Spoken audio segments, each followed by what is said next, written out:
जन सर्व निघाली. देवाने आज्ञा केली सगळ्या गवळीयांना. देवगामध्ये आता पाऊस थांबलेला आहे. सूर्यनारायणाने दर्शन दिलेलं आहे. आता आपल्याला बाहेर निघायला काही हरकत नाही. एका एकाने तुम्ही सगळे बाहेर व्हा. आपले गाई गोपाळ सुद्धा बाहेर काढा अशी देव आज्ञा देत होते. हारी ठेवणी गोवर्धन सकळ आसिलेनी जग जीवन. गौरी सद्गत प्रेमी करुण मनसी ब्रह्मा येची खरी. सगळ्याला माहीत काढलं. गवळी निघाले, गोपाळ निघाले, गाई वासरं निघाले आणि नंतर अलका श्रीकृष्ण भगवंताने आपला हात काढून घेतला म्हणतात आणि तिथून पर्वत खाली ठेवला. पर्वत खाली ठेवल्याच्या नंतर सगळ्या गवळींना आनंद झाला. प्रेमाने भगवंताला आलिंगन देत होते म्हणतात. श्रीकृष्णाची स्तुती करिता गोकुळ आले जन समस्त.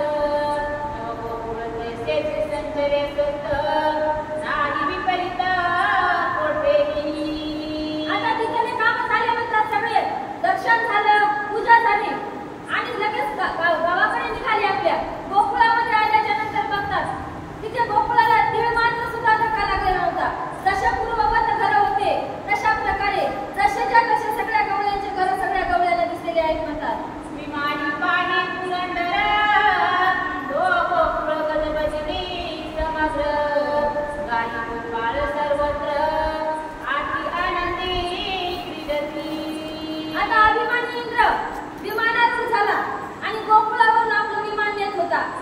विमान नेत असताना इंद्राला दिसून आलं जसे पूर्ववत गोकुळवासी आनंदात राहत होते तशाच प्रकारे आजही आनंद व्यक्त करतायत आणि आज तर त्यांचा आनंद दुप्पट झाला होता. कारण आपण मरता मरता आपले प्राण वाचले होते. एवढ्या संकटातून देवाने आपली सुटका केली. आपल्या कृष्ण भगवंताने आपली काय मदत केली म्हणतात. म्हणून यांचा आनंद आज दुप्पट झाला होता म्हणतात. आपण जे अपाय केले ते सर्वही व्यर्थ गेले. जैसे उदकाचे घुसळले तत्र नवनीत काढीत.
जसे करुणा वेष्टिले.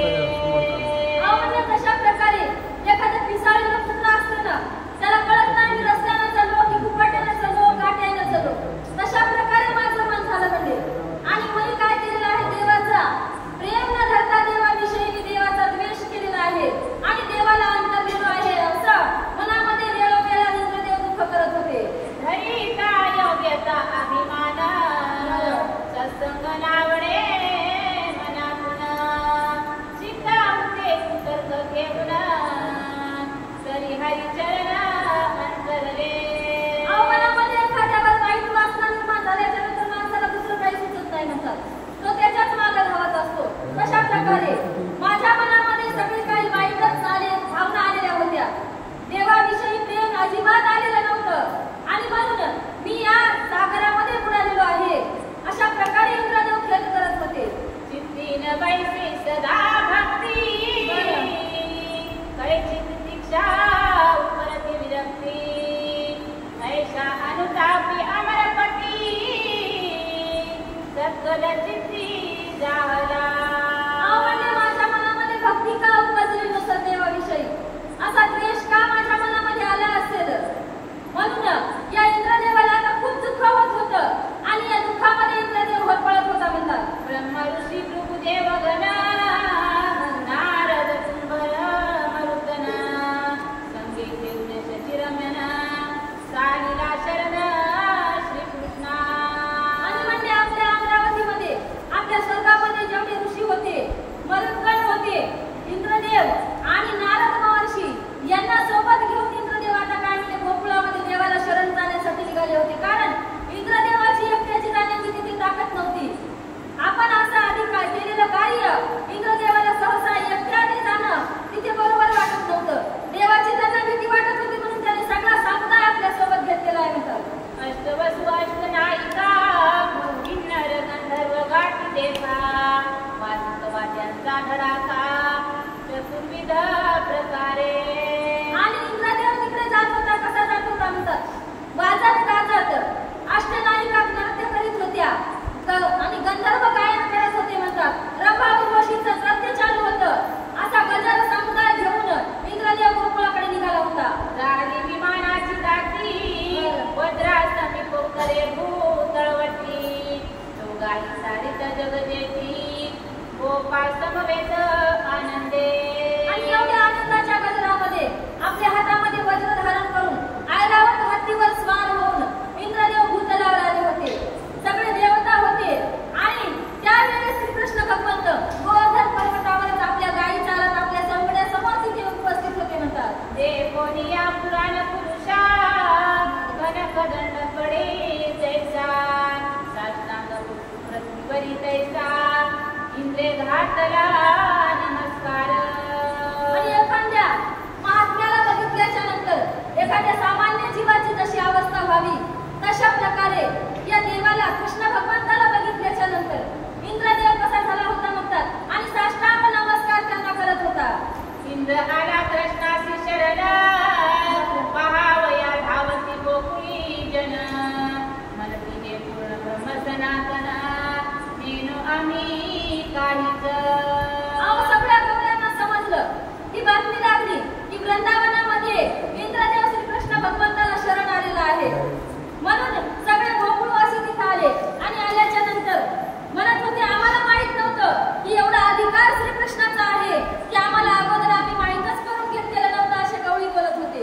रत्न चढित मुकुट इंद्राचा पाणी उळत श्रीकृष्णाचे पायी मग हाई बोले ते समयी कृती सुती प्रियशेश्वरा.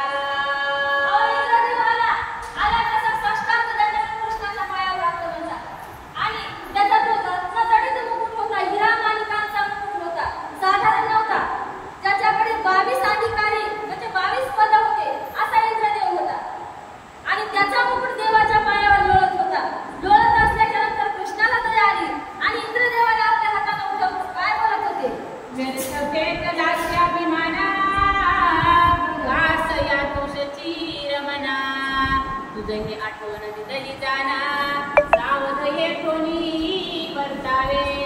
कृष्ण भगवान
अवघे पाहावी आत्मरूपी केवळ. अहो म्हणजे ऋषी मुनींना त्रास दिलेले काही आशीर्वाद देतात काय? त्यांच्या सोबत संगत करावी, त्यांचे आशीर्वाद घ्यावे, कारण देवापेक्षा भक्तांचा अधिकार मोठा आहे आणि भक्तांचाच आशीर्वाद सुद्धा मोठा आहे. देव भक्त दोन्ही एकच आहेत. म्हणून त्यांच्याच तुम्ही काय करावं म्हणजे सन्मान सत्कार करायला शिकावं आणि त्यांचा अधिकार जाणावा आणि त्यांच्या सोबत चांगल्या प्रकारे राहावं, त्यांच्यावर कोणतीही कुबुद्धी काढू नये, अशा प्रकारे इंद्रदेवाला श्रीकृष्ण भगवंत सांगत होते. सत्संग धरावा आधी न ऐकावी दुर्जनाची बुद्धी, काम क्रोधाधिक वादी रमवावी निज पराक्रमे. अहो आपल्या मनाचे कान क्रोध मद मत्सर दंभ अहंकार हे सगळे काढून टाका म्हणतात. संतांची संगती करावं आणि संतांचेच आशीर्वाद घ्यावावं, अशा प्रकारे श्रीकृष्ण भगवंत सांगत होते. मी जाहलो सज्ञान आन धरावा अभिमान, विनोदेवी परचलन न करावे कधी. अहो माणसाला किती ज्ञान आलं तरी त्याचा अभिमान येऊ देऊ नये. मी ज्ञानी आहे, मी कीर्तनकार आहे, मी सूचक वाचक आहे, असा मनामध्ये कोणतीही काहीही अभिमान येऊ देऊ नये. जे आहे का ते जागीच राहू द्यावं म्हणजे. आणि असा जर अभिमान आणला तर इंद्रासारखी गती होते. म्हणून आपण आहोत त्या परिस्थितीमध्ये सुखाने वागावं, दुसऱ्याला सुद्धा सुखाने नांदू द्यावं. दुसरा आपल्यापेक्षा पुढे अज्ञानी आहे म्हणून त्याची चेष्टा हेळना करू नये, अशा प्रकारे सांगत होते. शमदमाधी साधने दृढ करावी साधकाने, जनजातीचे आडवाटेने मार्ग त्यासी दाविते. अहो आपण ज्ञानी आहोत म्हणून आपणच त्या मार्गाने जाऊ नये. अज्ञानीला सन्मार्गाशी नाथ सांगतात. तशा प्रकारे आपल्या जवळचं ज्ञान दुसऱ्याला द्यावं, वाटल्याने ज्ञान कमी होत नाही, ज्ञानामध्ये भर पडत असते. अशा प्रकारे श्रीकृष्ण भगवंत इंद्रदेवाला खूप वेळा काही उपदेश करत होते म्हणतात. क्षणिक जानोनी संसार सांडावा विषयावरील आदर, असावे गुरुवचनी सादर सदा चित्त ठेवणी. आपण काय कोणता विचार मनामध्ये ठेवावा म्हणतात. संसार हा कसा आहे, नाशिवंत देह जाणार सगळं आयुष्य खातो काळ सावधान. अशा प्रकारे आपल्याला एक दिवस जायचंय म्हणून आपण भगवंताची सेवा करायला शिकावी, भगवंताचं नामस्मरण करावं आणि आपल्या जीवाचा उद्धार करून घ्यावा. अशा प्रकारे कृष्ण भगवंत वेळोवेळा इंद्रदेवाला सांगत होते. ऐसे बोलताची श्रीधर तुकारा होनिया अमरेंद्र, गमन करीत अपार सकल देवा समवेत. श्रीकृष्ण भगवंताने आपल्या हाताने उठून उभा केलं, एवढा त्याला बोध केला आणि बोध केल्याच्या नंतर या इंद्रदेवाला सुबुद्धी प्राप्त झाली म्हणतात आणि आपल्या मधुर वाणीने श्रीकृष्ण भगवंताची स्तुती करायला सुरुवात केली. हे अनंत कोटी ब्रह्मांड पालका, हे विश्वकारणा विश्वरक्षका, हे देवादिदेवा जगनायका, माया सीता अगम्या तू क्षीरसागर विलासी, अवतर दरा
गाजविला गाजविला सुरवरी. कामधेनूच्या कासेखाली बसवलं आणि दुधाच्या धारा श्रीकृष्ण भगवंतावर चापल्या. श्रीकृष्ण भगवंताचा या कामधेनूच्या दुधाने तिला अभिषेक केला म्हणतात. आणि अभिषेक करायला देव सगळे काही गंधर्व सगळे ऋषी आणि यांनी सगळ्या ऋषी गंधर्वांनी मंत्राचा उच्चार करायला सुरुवात केलेली आहे म्हणतात. गोविंद गोविंद हे नाम सकळ नामा माझी उत्तम. देव बहुत संभ्रम या नामाचा करिता ती. देवाचं नाव घेत होते, हे गोविंदा हे नारायणा अशा प्रकारे जयघोष करत होते. कारण गोविंद गोविंद नाव हे म्हणजे सगळ्या नावामध्ये उत्तम आहे, श्रेष्ठ आहे. या नावाला सगळ्या नावामध्ये श्रेष्ठत्व प्राप्त झालेलं आहे. अशा प्रकारे कृष्ण भक्त हे कविकार सांगत होते. कल्पपर्यंत प्रयागवासी मखयुक्त मेरुसम सुवर्ण राशी. ज्ञानरसा गोविंद नामासी तरी तुलना नाही सर्वथा. कल्पापर्यंत एक कल्प इथे काय म्हणतात या त्रिवेणी संगमावर म्हणजे आपण प्रयागराजला गेलो होतो त्या ठिकाणी ऋषी मुनी तप करतात. किती वर्षापर्यंत कल्पापर्यंत. आणि एवढं नाव घेतल्याच्या नंतर सुद्धा देव प्राप्त होत नाही. परंतु या गवळीवासियांना याचा सहवास लाभलेला आहे म्हणतात. ऋषी वेद घोष करती किन्नर गंधर्व आनंदे नाचती. अष्टनायिका नृत्य करीती प्रेमे डुलती भक्तजन. सप्तऋषींचं काय होतं म्हणजे वेदोच्चाराचे मंत्र चालू होते, गंधर्व गायन करत होते, अप्सरा नृत्य करीत होता. आणि अशा प्रकारे श्रीकृष्ण भगवंताची स्तुती केली जात होती. आणि या स्तुतीसोबत या कामधेनूच्या दुधाने अभिषेक सुद्धा होत होता म्हणतात. दुग्धाभिषेकेचे वेळी पाहता सकळाचे नेत्र निवाले. धन्य धन्य तेची झाले हरिमुख पाहिली जयानी. सगळे कवळीवासी आपल्या श्रीकृष्ण भगवंताची किती मोठी स्तुती आहे हे पाहत होते. कामधेनूच्या दुधाने अभिषेक झालेला पाहत होते. आणि सगळे कवळी सगळे देव किन्नर यक्ष गंधर्व सगळे काही देवाला पाहून धन्य झाले होते म्हणतात. उदार सुहास्य मुख चांगले वरी दुधाभिषेकी कैसे शोभले. जैसे इंद्र निळावरी घातले काश्मीराची गवत पै. मित्र तनयेवरी किंवा मित्र तनयेवरी लोटे जैसी जनुकुमारी. दुग्धाभिषेकेचे अवसरी उतनारी तैसी दिसे. मंदाकिनीचे उदाकत्वरिता घेऊन आला ऐरावत. शिद्धोदके स्नान निश्चित इंद्र घालित निज करे. म्हणजे दह्या दुधाचा अभिषेक झाल्याच्या नंतर ऐरावत हातीला इंद्राने आज्ञा दिली. मंदाकिनीचं पाणी घेऊन यायला सांगितलं. आणि मंदाकिनीच्या पाण्याने पुन्हा इंद्रदेवाने आपल्या हाताने श्रीकृष्ण भगवंताचा अभिषेक करायला सुरुवात केली आहे म्हणतात. हे पूर्ण परब्रह्म निर्मळ त्याचे अंगी कैसामळ. बरी भक्तीने फुलला गोपाळ साकारला मनोनिया. ज्याचं निर्मळ जीवन पहिल्यापासूनच आहे, त्याला दुधाची दह्याची आणि कोणत्याही गंगेच्या पाण्याची गरज नाही. गरज आहे आपल्याला, कारण नाही निर्मळ जीवन काय करील साबण. अशा प्रकारे त्याचा अंग अगोदरच निर्मळ होतं म्हणतात. मन शुद्ध होतं. परंतु इंद्रदेवाने आपल्या मनाची शांती होण्याकरिता देवाचं हे देवतार्चन करायला सुरुवात केली होती म्हणतात. दिव्य अलंकार दिव्य वस्त्रे हरीश वाणी तेव्हा शस्त्रे. अर्जुनिया सर्वपुरुषचारे रमावर तोषविला. अभिषेक झाल्याच्या नंतर षोडशोपचारे 16 प्रकारची देवाची पूजा केली. नवीन वस्त्र नवीन अलंकार परिधान करायला दिले. आणि एवढ्या या गर्वाने अभिमानाने या नटलेल्या इंद्राने देवाचे चरण धरून पूजा करायला सुरुवात केली आहे म्हणतात. ऐसा करून या सोहळा प्रदक्षिणा करीत घन निळा. इंद्र आज्ञा मागून ते वेळा आता झाला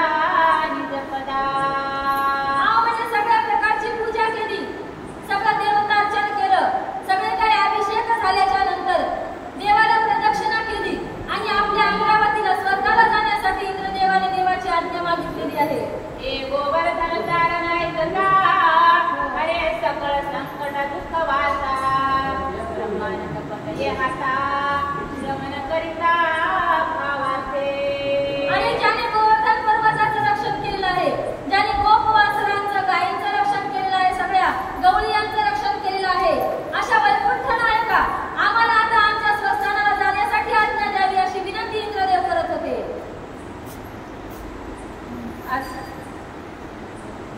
असो गोकुळी झाला आनंद उत्साह करिता परमानंद विलोकिता गोविंद वदनारविंद तृप्ती नवी कोणाचे. अशा प्रकारचा आनंद देवा आपल्या इंद्राचे सगळे देव गंधर्व यक्ष किन्नर आल्याच्या नंतर या गोकुळामध्ये आनंदाला पारावा जायला म्हणतात. आणि हा आनंद उत्सव सोहळा साजरा झाल्याच्या नंतर सगळे गवळीवासी आपल्या भगवंताचं रूप निहाळत होते. असो एके दिवशी मुरारी गाई चारित यमुना तीरी गोवर्धनीचे कनवल परी तेजपुरी परिस्थिते. आता इंद्राचा अध्याय संपलेला आहे. इथून पुढे दुसरी कथा सुरू झाली. एके दिवशी भगवंत वृंदावनामध्ये यमुनेच्या तीरावर गाई वासरे चारत होते आणि आपल्या संपड्यासह यमुना तीरावर असताना काय नवल झालं म्हणतात. मया सुराचा एक पुत्र याचे नाव यमासुर दयपुर कंसासुर धाडितया. त्रेतायुगातला मयासुर होता आणि त्याचा पुत्र हा यमासुर नावाचा या द्वापार युगामध्ये कृष्ण भगवंताची हत्या करण्याकरता कंसाने ते गोकुळामध्ये पाठवलेला आहे म्हणतात. तरी तुवा सत्वर जावनी मने देवसरी ओर झाला आमचा वैनी गाई सारा वया यमुना तरी नित्य काळ येत असे. कृष्ण भगवंताला मारण्याकरता कंसाने यमासुराला आपल्या राजवाड्यामध्ये बोलून घेतलं. सांगत होता गोकुळामध्ये आमचा वैरी वाढत आहे, गायी चालत आहे, गोकुळच्या लोकांना आनंद देत आहे. अशा प्रकारे या कृष्ण भगवंताचा वृत्तांत यमासुराला कंस सांगत होता. तरी तुवा सत्वर जावनी वधावा तो प्रयत्न करोनी ते वचन श्री वंदोनी वृंदावना पातला. यमासुराला कंस सांगत होता तुम्ही गोकुळात जावं, नाना प्रयत्न करावे आणि त्या आमच्या वैराचा वध करावा, म्हणजे खाली हाताने येऊ नका कारण तुम्ही खूप पराक्रमी आहात. अशा प्रकारे कंस यमासुराला बोलू लागला.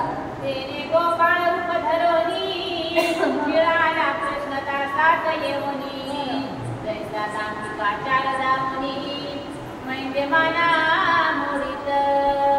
म्हणजे कसं आहे या गोपाळामध्ये कृष्ण भगवंत गोपाळाचं स्वरूप धारण केलेलं आहे म्हणजे. आणि या कृष्ण रूपा गोपाळ रूप कृष्णाला तुम्हाला मारायचं आहे. अशा प्रकारे कृष्ण भगवंत त्यांची हत्या करण्याकरता यमासुराला कंस सांगू लागला.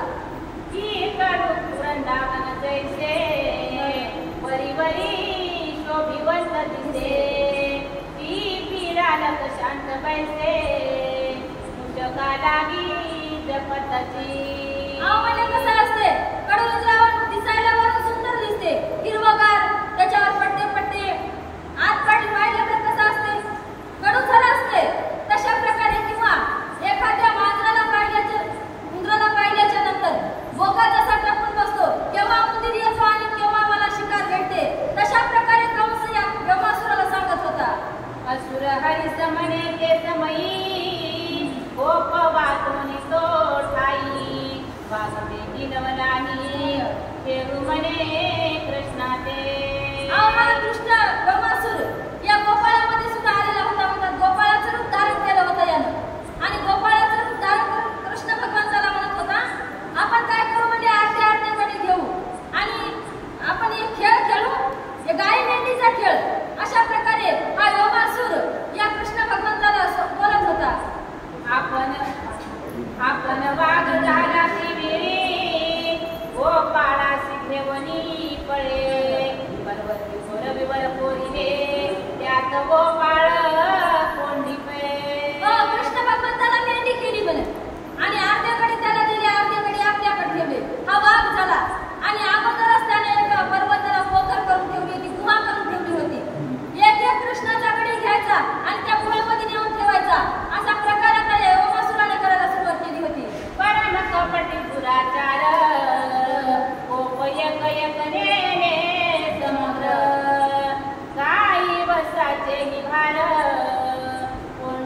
करी दुरात्मा.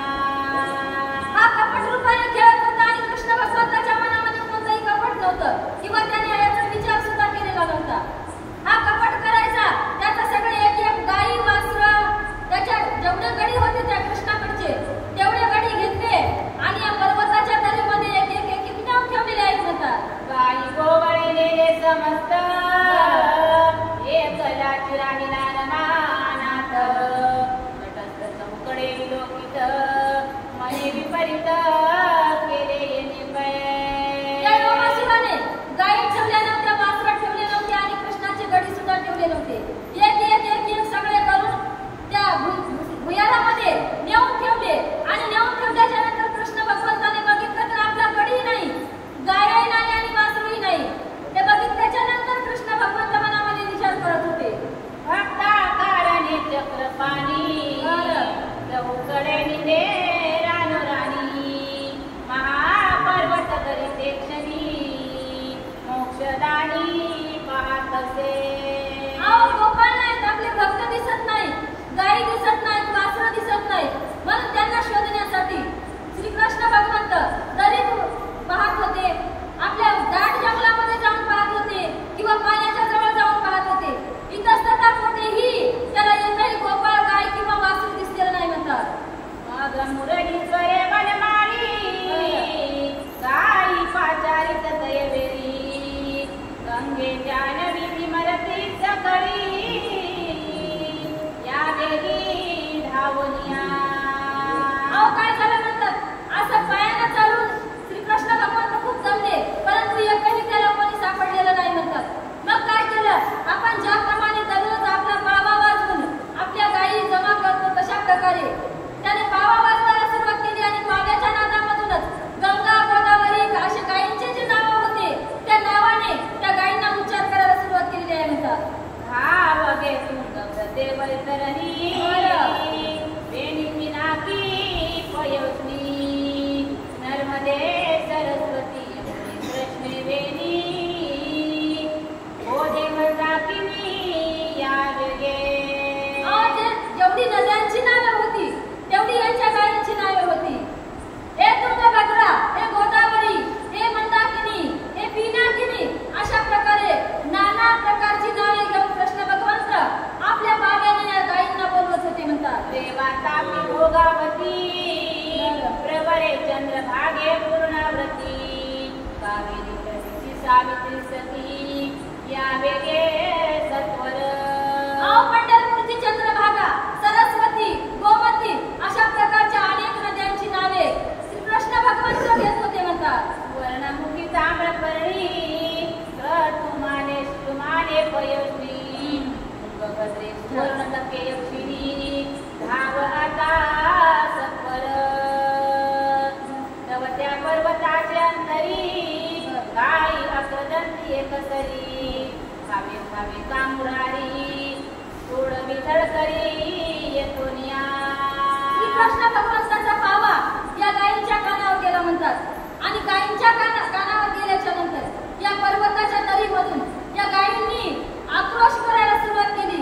हे कृष्ण भगवंता, हे मधुसूदना असा धावा त्या गायी करत होत्या म्हणतात.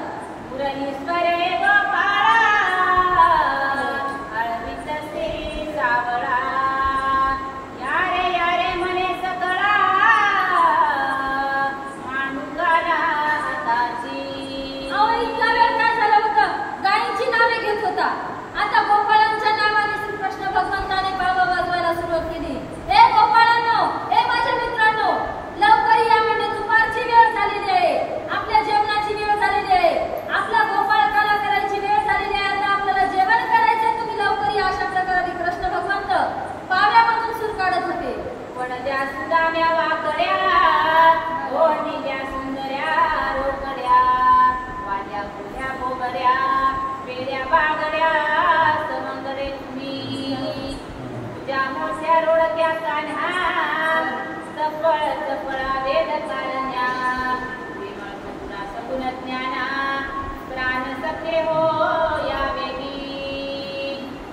तव पर्वतांतरी गोपाळ आक्रदंती करीत कोल्हाळ. श्रीकृष्ण नाम सेवे लाळ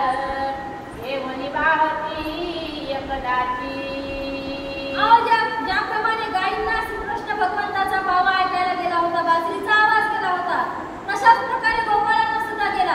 गोपाळ सुद्धा त्या दरीतून श्रीकृष्ण भगवंताला आवाज देत होते, हे मधुसूदना, लवकर ये, आम्हाला इथून घेऊन जा.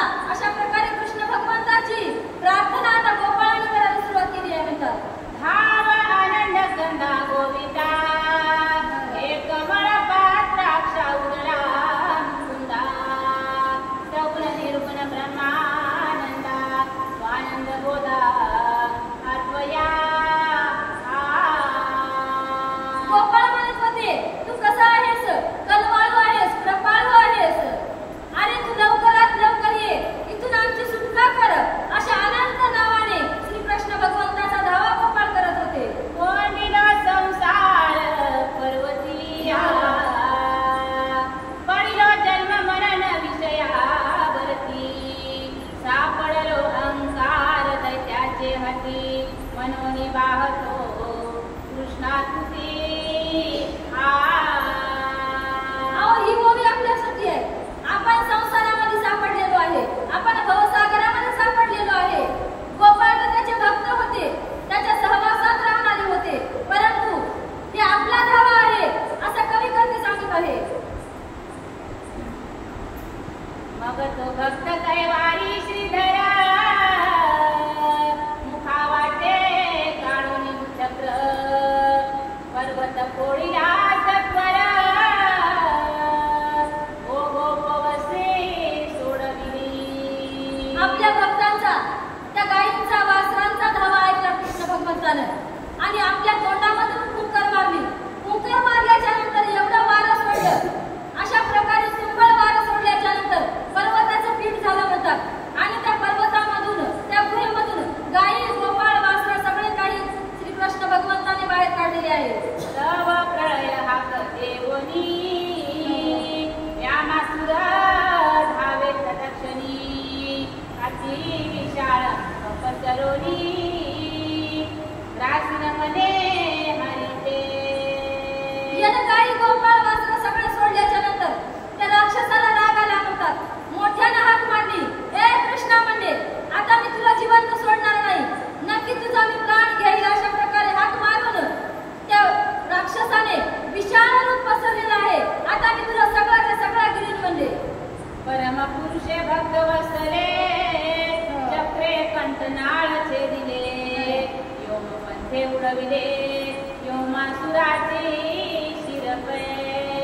आणि अशा प्रकारे त्याने आक्रोश केल्याच्या नंतर श्रीकृष्ण भगवंताने न बोलता आपल्या बोटातलं सुदर्शन चक्र काढलं, चक्राला आज्ञा केली आणि योमासुराचं मस्तक छाटून यमसदनाला नेऊन सोडलेलं आहे. म्हणतात, ऐसा करुणी पुरुषार्थ, गायी गोपाळा समवेत, दिवसरा आले समस्त, काला करिता ते क्षणी. या यमासुराचा वध केला. ज्या ठिकाणी आपण दररोज शिदोरी वाटायचो, ज्या ठिकाणी आपण दररोज काला करायचो, त्या कळंबाच्या झाडाखाली यमुनेच्या तीरावर कृष्ण भगवंताने गायी, गोपाळ, वासरा सगळे काही घेऊन आले आणि दररोजच्या नियमाप्रमाणे काला करायला सुरुवात केली. म्हणतात, कळला कंसासी समाचार, योमासुर पावला परत्र, धगधगले कंसाचे अंतर, मने विचार कैसा करू. या कंसाला समाचार कळलेला आहे, यमासुराचा घात झालेला आहे, अति बलाढ्य असणारा हा राक्षस मारला गेला. कंसाच्या मनामध्ये भीती निर्माण झाली, कंस चळचळ कापायला लागला. आता एवढा मोठा राक्षस मारला, आता कोणता पाठवावा, कृष्णाचा वध कसा करावा ही चिंता कंसाला लागली. म्हणतात, तब 11 सहस्र दैत्य, उभे बोलते अविचारी उन्मत, त्याचे कंस तेव्हा सांगत, जारे धावत वृंदावना. एक राक्षस मारला तर काय झालं? कंस अख्ख्या राक्षसांचा राजा होता.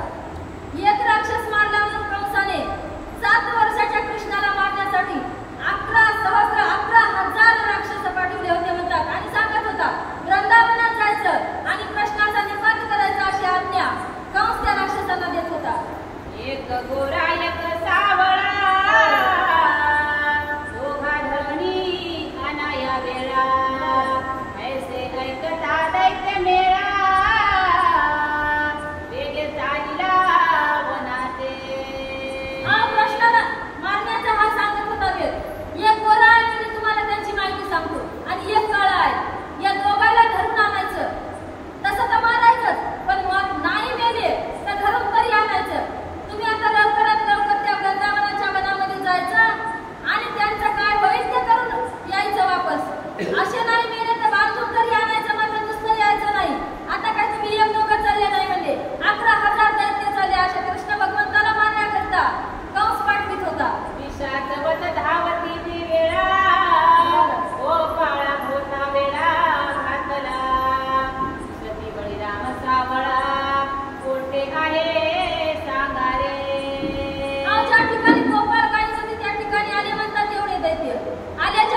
लपेत्वरी गोंधळी तुझवरी घालितो.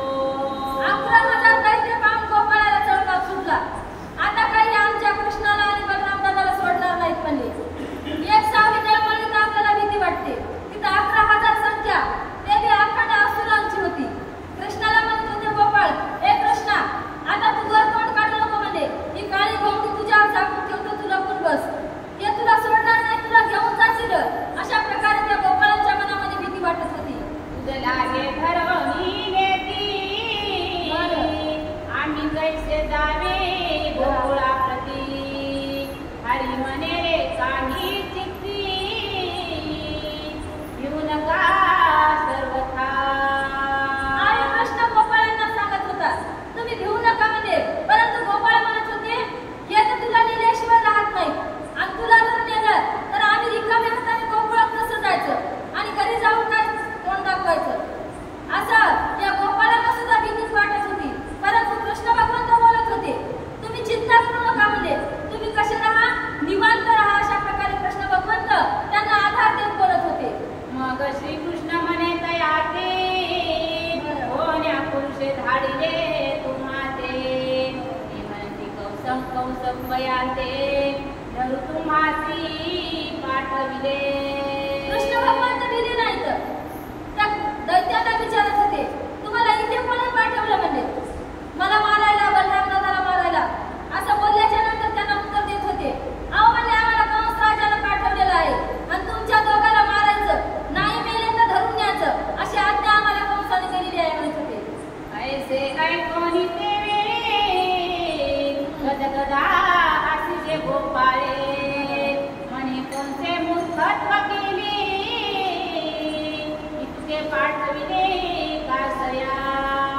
अहो देवाला त्यांची वाणी ऐकल्याच्या नंतर हसू आलं. देव गदगद हसायला लागले. म्हणजे तुमचा प्रश्न मूर्ख आहे म्हणजे भित्र आहे.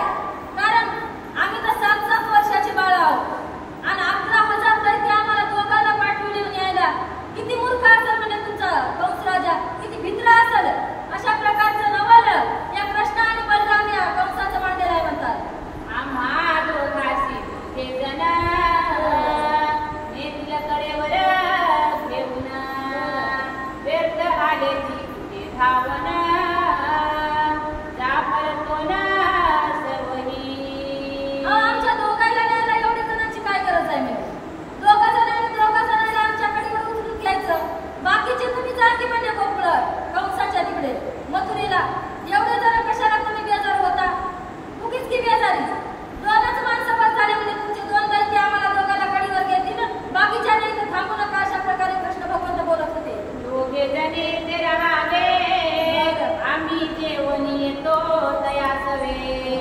ऐसे बोलता केशवे ते मानले तयासी. कंसाच्या कडी